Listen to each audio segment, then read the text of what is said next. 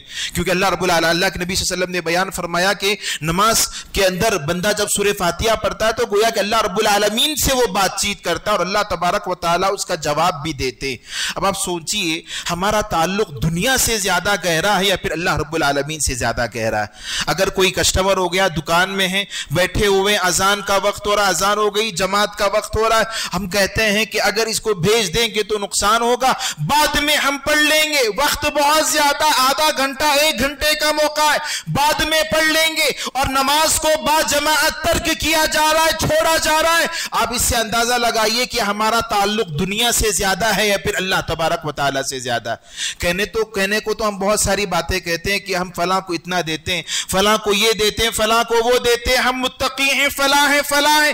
کہنے سے کوئی بات ثابت نہیں ہوتی، ہمارا عمل کیسا ہے اس پر مجھے اور آپ کو توجہ دینا چاہیے، غور کرنا چاہیے۔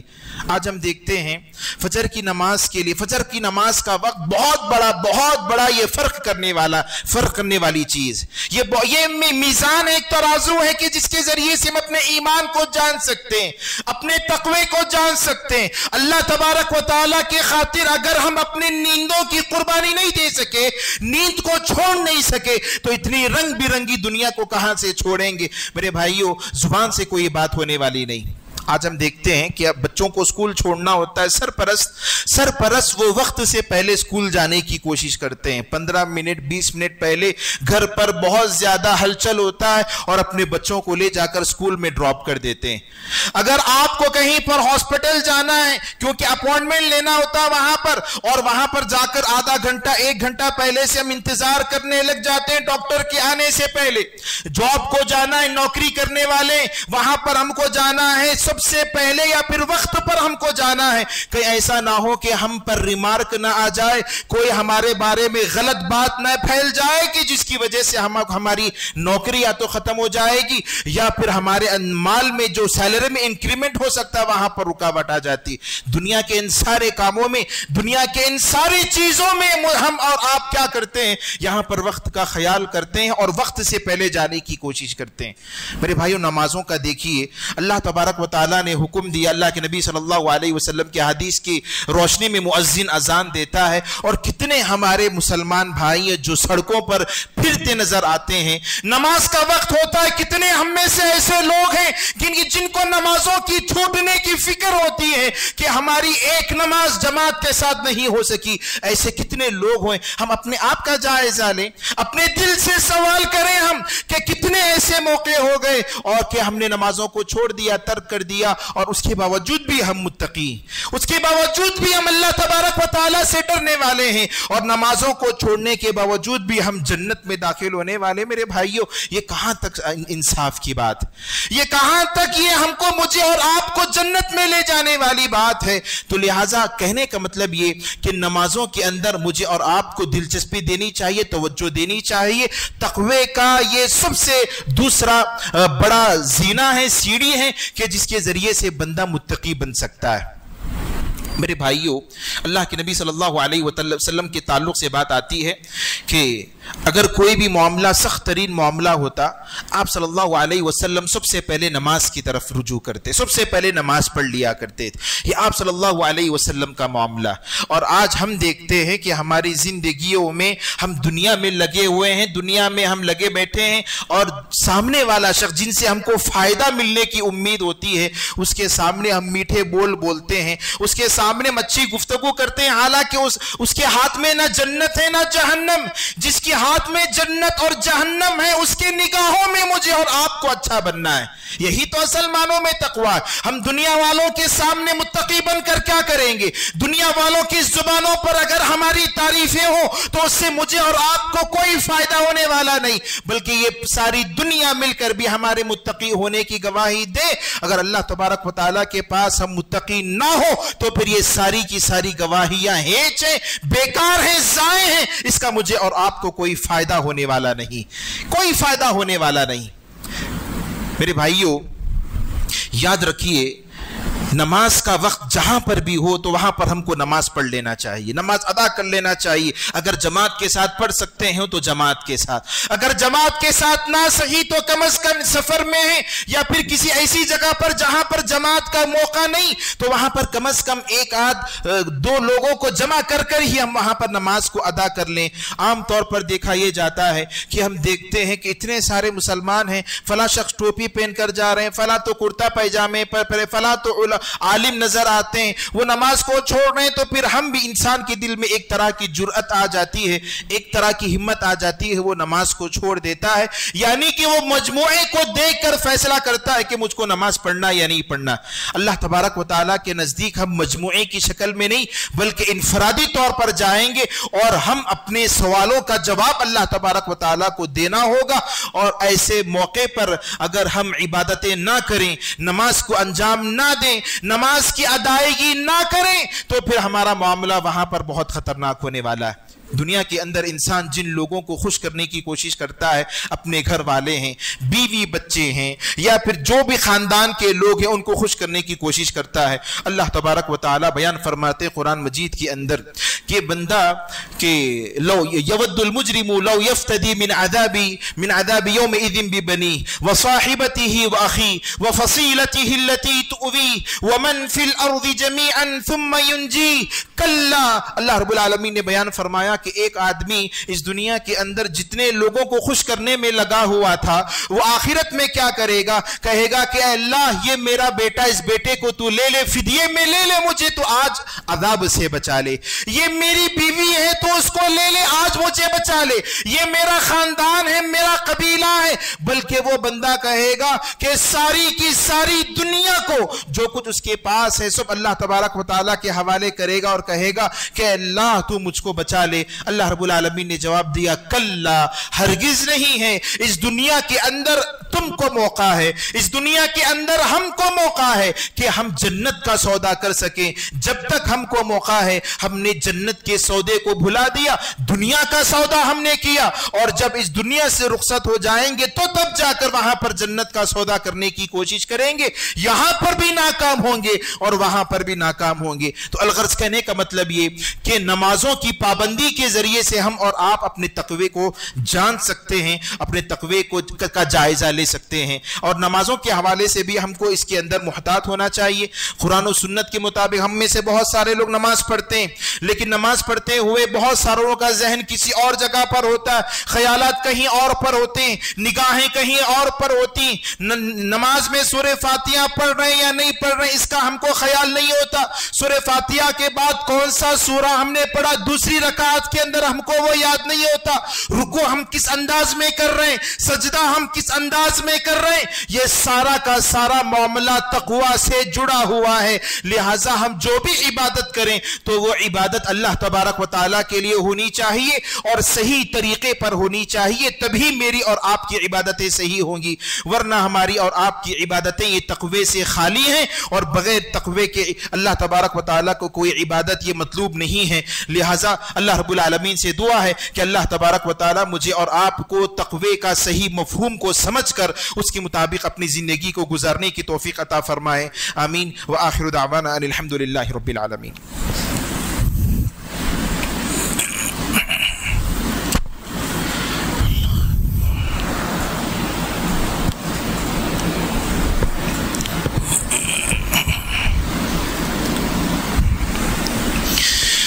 الحمد لله على إحسانه والشكر له على توفيقه وامتنانه وأشهد أن لا إله إلا الله وحده لا شريك له تعظيما لشأنه وأشهد أن محمدا عبده ورسوله الداعي إلى رضوانه صلى الله عليه وسلم تسليما كثيرا. أما بعد فإن خير الحديث كتاب الله وخير الهدي هدي محمد صلى الله عليه وسلم وشر الأمور محدثاتها فإن كل محدثة بدعة وكل بدعة ضلالة وكل ضلالة في النار. معزز سامعین کرام، تقوی کا بڑا وسیع معنی اور مفہوم ہے جس کو سمجھنے کی ضرورت ہے. تقوی کا تعلق عبادات سے بھی ہے، تقوی کا تعلق معاملات سے بھی ہے، تقوی کا تعلق اخلاقیات سے بھی ہے. اگر ہم کسی کو کچھ دیتے ہیں تو یہاں پر بھی ہم کو تقوی کا خیال کرنا چاہیے. اگر ہم کسی کو واجب زکوٰۃ بھی دیتے ہیں اور اگر ہمارے ذہنوں میں یہ ہو کہ فلاں کو میں نے مال دیا ہے اور یہ آدمی سے ہم کہتے ہیں کہ کل گھر کو آ جاؤ اور اپنی گاڑی کو، ہماری گاڑی کو صاف کر کے چلے جاؤ، یا پھر گھر کا فلاں کام کر کے چلے جاؤ، اور ہمارے دلوں میں ہمارے ذہنوں میں یہ بات ہے کہ ہم نے ان کو 5,000 10,000 زکوٰۃ کی رقم ہم نے ان کو دی ہے اور اس سے ہم فلاں کام کرا رہے ہیں، تو یہ تقوی نہیں ہے. کیونکہ ہم نے اس کو وہی دیا جو اللہ تبارک و تعالیٰ نے ہم کو جو مال دیا، ہمارے ذریعے سے اللہ رب العالمین نے ایک حصے کو متعین کیا، کہا کہ یہ مال فلاں غریب کو دینا. ہم کسی کو دے کر کوئی احسان نہیں کر رہے. اگر ہم نے کسی کو دیا اور اس سے بدلے میں کوئی امید ہم نے رکھی تو اس کا مطلب یہ ہوا کہ ہم نے تقوی کے منافی کام کیا. اور یاد رکھیے، کوئی بھی کسی کے ساتھ خیر خواہی کرتے ہوئے، کسی کو کوئی بھی کام ہم کسی کی مدد کرتے ہوئے، ہم اس سے بدلے کی امید اس مخلوق سے نہیں، اس آدمی سے نہیں، بلکہ اللہ تبارک و تعالیٰ سے ہم کو کرنی چاہیے. مومن بندے کی سوچ یہ عرش والے تک ہوتی ہے. جو دنیا دار لوگ ہوتے ہیں، جو غیر مومن ہوتا ہے، وہ اپنا فائدہ، اپنے نیکیوں کا اجر و ثواب اسی دنیا میں وہ پانا چاہتا ہے. لیکن ایک مومن بندہ وہ عرش والے کو خوش کرنے کی کوشش کرتا ہے. اور بہت سارے لوگ ہیں جو دنیا والوں کے اندر ہی وہ ہو جاتے ہیں، اور جو لوگ عرش والے کو خوش کرنے کی کوشش کرتے ہیں اللہ تبارک و تعالیٰ ان سے خوش ہوتا ہے اور فرشتوں میں ان کے چرچے کو بلند کرتا ہے، فرشتوں میں ان کا ذکر ہوتا ہے. یہ بہت بڑی چیز ہے، مجھے اور آپ کو یاد رکھنی چاہیے. تقوی کے اندر یہ بھی ہے کہ اگر ہم کسی سے ملاقات کریں تو ہنستے مسکراتے ملاقات کریں. ہمارے رشتوں میں ہم نے دیکھا ہے یا پھر بہت سارے معاشرے میں بہت سارے لوگ یہ عمل کرتے ہیں کہ اگر کوئی آ جائے تو ایک آدمی سے ایسی ہماری ملاقات ہوتی ہے کہ یہی ہمارا سارا کچھ ہے، سارا کچھ ہمارا یہی ہے. لیکن اگر اس کے مقابل میں کوئی آ جاتا ہے تو اس آدمی کو بالکل ہی نظر انداز کر دیا جاتا، یہاں تک کہ سلام کرنے کی بھی توفیق نہیں ہوتی. بلکہ جو مالدار آتا ہے یا خاندان کا بڑا شخص آتا ہے ساری توجہ اسی کی طرف ہوتی ہے. مطلب یہ کہ انسان یہاں پر خود غرضی سے کام لیتا ہے. جب تک فلاں کی ضرورت ہو تو اس کو سلام کلام کیا جائے، اور جب اس کے مقابل میں دوسرا آ جائے تو اسی کے پیچھے لگ جائے، یہ بھی تقوی نہیں ہے۔ ہم جن سے ہمارے تعلقات ہمیشہ سے جیسے رہے ہوں تو ویسے ہی ان کو اپنانا چاہیے اور ویسے اس کو باقی رکھنا چاہیے۔ اللہ کے نبی صلی اللہ علیہ وسلم کے تعلق سے آتا بچوں کو بھی سلام کیا کرتے تھے، یہ تقوی ہے۔ آپ صلی اللہ علیہ وسلم کے تعلق سے آتا جب کسی سے مصافحہ کرتے تو جب تک سامنے والا شخص اپنے ہاتھ کو پیچھے نہ کھینچتا تب تک اللہ کے نبی صلی اللہ علیہ وسلم اپنے ہاتھ کو پیچھے نہ کھینچتے۔ یہ اخلاق ہے اور حقیقی معنوں میں یہ تقوی ہے۔ اور بعض صحابہ کے تعلق سے آتا ہے کہ انہوں نے یہ سمجھا کہ سب سے زیادہ اللہ کے نبی صلی اللہ علیہ وسلم مجھ سے محبت کرتے ہیں، لہٰذا اللہ کے نبی صلی اللہ علیہ وسلم کے پاس گئے، جا کر عرض کیا کہ اللہ کے نبی صلی اللہ علیہ وسلم سب سے پسندیدہ آپ کے پاس کون ہے؟ اللہ کے نبی صلی اللہ علیہ وسلم نے کہا کہ حضرت عائشہ۔ انہوں نے سمجھا کہ شاید خواتین میں بول رہے ہیں، اسی لیے دوبارہ سوال کیا، کہا کہ خواتین میں نہیں، اللہ کے نبی صلی اللہ علیہ وسلم مردوں میں سب سے زیادہ پسندیدہ محبوب کون ہے آپ کے پاس؟ انہوں نے کہا کہ اللہ کے نبی صلی اللہ علیہ وسلم نے کہا کہ ابو بکر۔ تو اس وقت خیال آیا شاید ابو بکر کے بعد میرا نام آئے گا، پھر سوال کیا تو کہا کہ عمر، پھر سوال کیا تو اس کے بعد کہا عثمان، پھر سوال کیا تو کہا علی۔ تب ان کو اندازہ ہو گیا کہ اللہ کے نبی صلی اللہ علیہ وسلم کے اخلاق ہیں کہ سب سے اللہ کے نبی صلی اللہ علیہ وسلم محبت سے اور اپنائیت کے ساتھ ملاقات کرتے ہیں، ملتے ہیں، اور ہر کوئی یہ سمجھتا کہ اللہ کے نبی صلی اللہ علیہ وسلم اس دنیا میں سب سے زیادہ محبت مجھ سے کیا کرتے تھے۔ ایسے اخلاق کو اپنانے کی ضرورت ہے۔ اور یاد رکھیے تقوی کے اندر یہ بھی ہے کہ اگر کوئی بھی بندہ ہمارے رشتے میں، ہمارے ناطے میں ہے، اس کا مطلب تقوی کا مطلب صرف یہ نہیں کہ اگر وہ ہمارے ساتھ رشتے کو نبھا رہا ہے تو ہم اس کے ساتھ رشتے کو نبھائیں، یہ تقوی نہیں، بلکہ اللہ کے نبی صلی اللہ علیہ وسلم نے بیان فرمایا تقوی یہ ہے کہ اگر تمہارے ساتھ کوئی رشتوں کو توڑتا ہے تو تم کو رشتہ جوڑنا چاہیے۔ حقیقی معنوں میں یہ تقوی ہے اور حقیقی معنوں میں یہی صلہ رحمی ہے۔ میرے بھائیوں، جیسے میں نے آپ کو بتایا تقوی کا تعلق ہمارے زندگی کے ایک ایک گوشے سے، ہمارے زندگی کے ایک ایک لمحے سے تقوی کا تعلق ہے۔ لہٰذا تقوی کا مختصر مفہوم یہ ہے ہر وہ کام کیا جائے جو اللہ تبارک و تعالیٰ کو راضی کرتا ہو، اور ہر اس کام سے رکا جائے جو اللہ تبارک و تعالیٰ کو ناراض کرتا ہو۔ اللہ تبارک و تعالیٰ سے دعا ہے کہ اللہ رب العالمین مجھے اور آپ کو اس بات کی توفیق عطا فرمائے، آمین۔ ان اللہ امرکم بامر بدأ فیہ بنفسہ ان اللہ وملائکتہ یصلون علی النبی یا ایہا الذین آمنوا صلوا علیہ وسلموا تسلیما اللہم صل علی محمد وعلی آل محمد کما صلیت علی ابراہیم وعلی آل ابراہیم انک حمید مجید وبارک علی محمد وعلی آل محمد کما بارکت علی ابراہیم وعلی آل ابراہیم انک حمید مجید ان اللہ یأمر بالعدل والإحسان وإیتاء ذی القربى وینہى عن الفحشاء والمنکر والبغی یعظکم لعلکم تذکرون اذکروا اللہ یذکرکم وادعوہ یستجب لکم ولذکر اللہ